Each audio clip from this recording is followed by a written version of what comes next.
सिंह पछाड़ हास्य कहानी। एक जंगल में एक गीदड़ और उसकी पत्नी गीदड़नी रहते थे।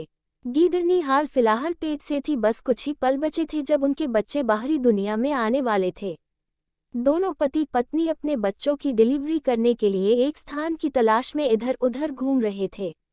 इतने में ही उनको एक गुफा दिखाई दी। दोनों उस गुफा को देखकर समझ तो गए थे कि यह जरूर जंगल राज सिंह की गुफा है, जो फिलहाल अपने शिकार की तलाश में निकला था। दोनों को अपने बच्चों की डिलीवरी के लिए जगह तो मिल गई थी, लेकिन साथ ही ये डर भी था कि अगर शेर आ गया तो क्या होगा।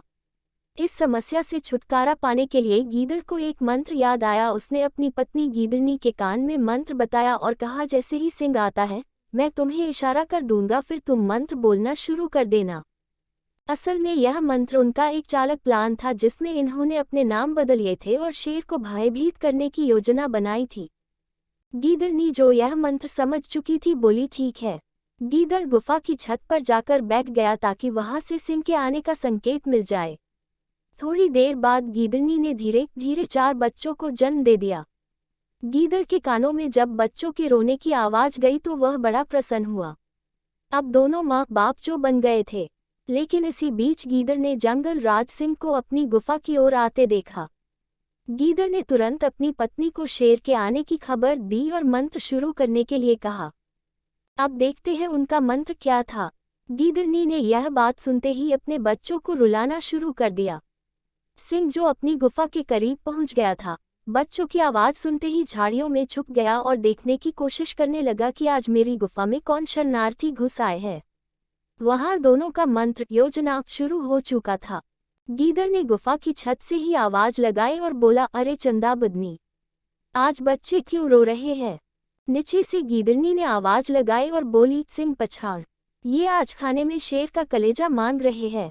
शेर ये बात सुनते ही सफेद हो गया और सोचने लगा कि ये कौन सी बला आ गई जंगल में जिन्हें खाने में शेर का कलेजा चाहिए, और इसका तो नाम भी सिंह पछाड़ है। सिंह पछाड़ नाम की दहशत उसके मन में बैठ गई। फिर ऊपर से गीदड़ बोलता है, ठीक है, किसी शेर को दिखने दो, आज तुम्हें शेर का कलेजा ही खिलाता हूँ। यह बात सुनते ही जंगल का राजा शेर वहां से ऐसे भागा मनो जैसे सच में आज कोई उसका कलेजा निकाल लेगा। भागते भागते शेर को रास्ते में एक लोमड़ी मिली। लोमड़ी, अरे जंगल राज, इतने भयभीत होकर कहाँ भागे जा रहे हो। शेर काहे का जंगल राज, आज तो बाल बाल बचा हूँ, नहीं तो मेरा कलेजा खा जाते। न जाने जंगल में कौन सी बला घुस आई है। लोमड़ी, क्या हुआ, मुझे ठीक ठीक बताओ। शेर ने उसे सारी आपबीती सुनाई। ये सुनते ही लोमड़ी जोर जोर से हंसने लगी। शेर गुस्से में, मेरी जान पर बनाई और तू हंस रही है। लोमड़ी, अरे जंगल राज, तुम जितने खतरनाक हो उतने ही नासमझ भी। तुम्हारी गुफा में कोई बला नहीं आई है, बल्कि जंगल के ही जानवर गीदड़ और गीदड़नी है जिन्होंने तुम्हारी गुफा में बच्चे दिए हैं और तुम्हारे आने के डर से ये सारा खेल रचा है। मैं कब से बैठी वहां उनका खेल देख रही थी।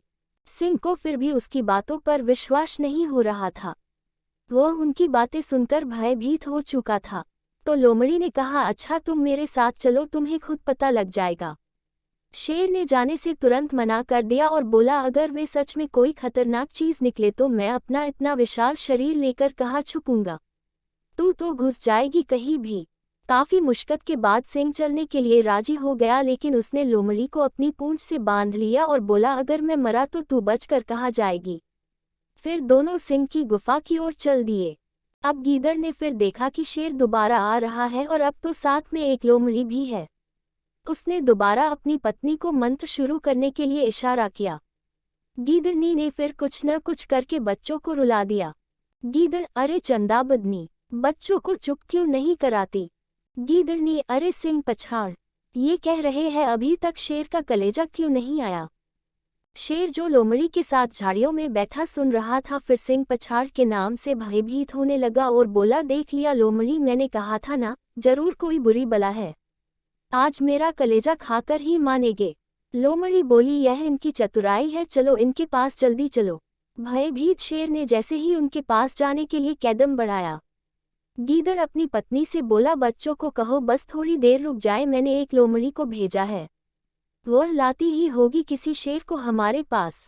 भाई साहब, ये सुनते ही शेर जो वहां से भागा है, चूंकि लोमड़ी भी उसकी पूंछ से बंधी थी, वह भी घसीटती हुई चली गई। जब शेर ने रुककर लोमड़ी पर अपना गुस्सा उतारना चाहा, देखा तो वह मर गई थी।